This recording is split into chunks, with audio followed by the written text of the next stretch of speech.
Hey, what's up guys, Cam here, and today I'm coming at you from Koh Phangan, the beautiful island here in Thailand. Over the last 2 days I spent over 28 hours on this crazy adventure to get here. I originally started my journey in the northern town of Pai, and after a number of buses, tuk-tuks, a plane, and a ferry, I'm finally here, and it's just gorgeous.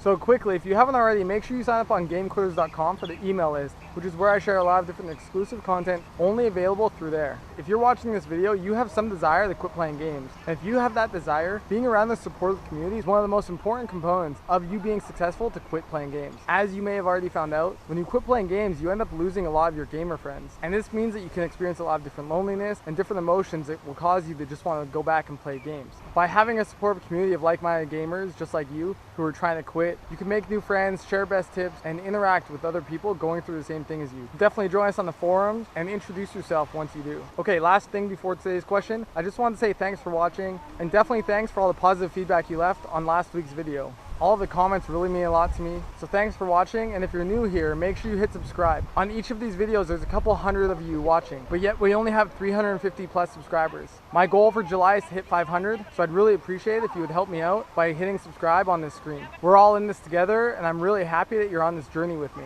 And as always, if there's anything I can do to help, just leave a comment and let me know. Okay, so today's question is about how to deal with instant gratification, which is definitely one of the problems you run into when you quit playing games. Every time you played games, you got a ton of instant gratification. You got a ton of positive feedback that you were doing well. You're leveling up, you're beating quests, you're beating bosses. Every time one of those things is happening, you get a dopamine release. Dopamine is a chemical in your brain that makes you feel really good. And games are now designed specifically to have you experience as much dopamine as possible. And what happens is this kind of fucks you up, because after you go to quit, you're now used to having these good emotions instantly, especially because games are so accessible now. So anytime you want to feel good about yourself, you can just log on your game, kill a few bosses, beat a few players, and next thing you know, you're experiencing a lot of dopamine and you feel great about yourself. Now, one of the issues with this is that a lot of it's happening on an external level. So even though you are playing games and you are killing those bosses, you just don't respond to it in the same way that you do when you accomplish other goals. And this is the difference between instant gratification and delayed gratification. Gratification is the emotional response of pleasure to you fulfilling a goal that you have. So when you go after it in a way that's instant, you might feel good in the moment, but it goes away quickly. And that causes you, anytime you want to experience that, to just try and find a way to get that hit.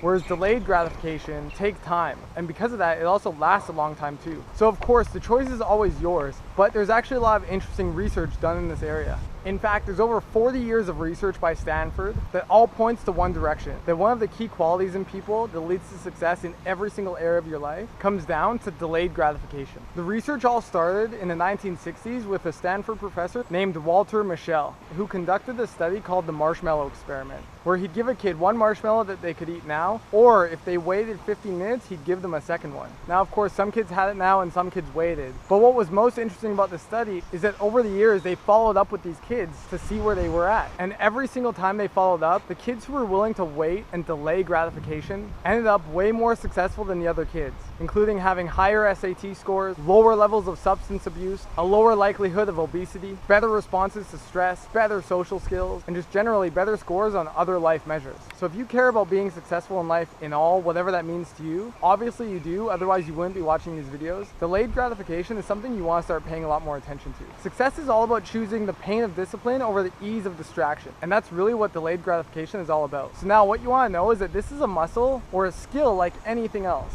And really it comes down to your skill in discipline and patience. Now, because of all the gaming you've done, you've actually developed the skill in a really poor way and made it really weak. So after you quit gaming, you need to recognize that this is an area you need to focus on. It's an area you need to develop more. Now, there are two keys to focus on in order to improve your ability to delay gratification. The first is about choosing a new habit and making it so easy that you can't fail. An example is like doing one push-up every morning and then tracking this habit for consistency. The second key is about celebrating the small wins. And this is one of the most important concepts that's really changed my life. The truth is, most of the time when we do things that we say we're going to do, we don't actually take the time to celebrate them. We don't take the time to actually recognize that we did what we said we want to do. On the other hand, when we do things against that, when we do things that we don't want to do, we're very quick to start judging ourselves, shaming ourselves, and telling ourselves that we suck, that we fail. So you can see that if the only feedback you're giving yourself is negative feedback, that's going to create a negative feedback loop. And it's no surprise that then you have low self-esteem or or low confidence, because that's the message you're sending to yourself. Whereas when you do the opposite, when you celebrate the small wins, even if they're small, and when I say small, I mean literally anything, when you take the time to celebrate that and to recognize yourself for doing it, that builds a positive feedback loop. And over time, that starts to develop your confidence and your self-esteem. And by recognizing yourself for doing things that you want to do, it builds momentum in that direction, because you notice how good it feels when you do the things that you say you're going to do, which then encourages you to do them more. And this develops momentum. To recap,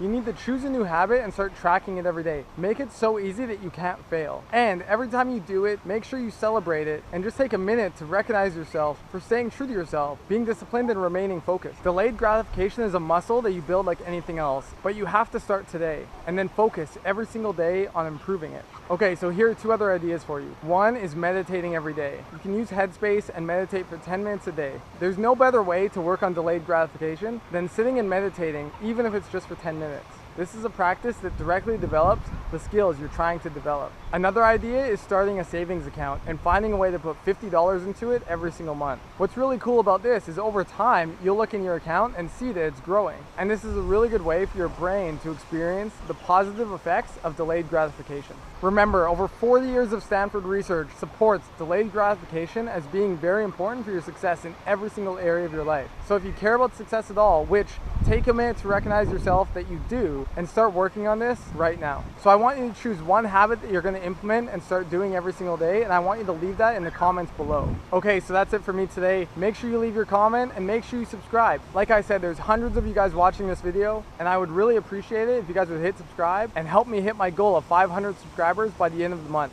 If you're watching this and you're still playing video games but you want to quit, make sure you grab my guide called Respawn. The link is below. Respawn details the next 5 steps you need to take to quit playing video games and get your life back on track. And the feedback is really positive, so definitely check that out. And make sure you sign up for the forum and start engaging with our community. The forum is where you'll meet other like-minded people just like you that will not only help support you, but you can make a lot of new friends as well. Sign up and introduce yourself, and I'll see you next time. Peace.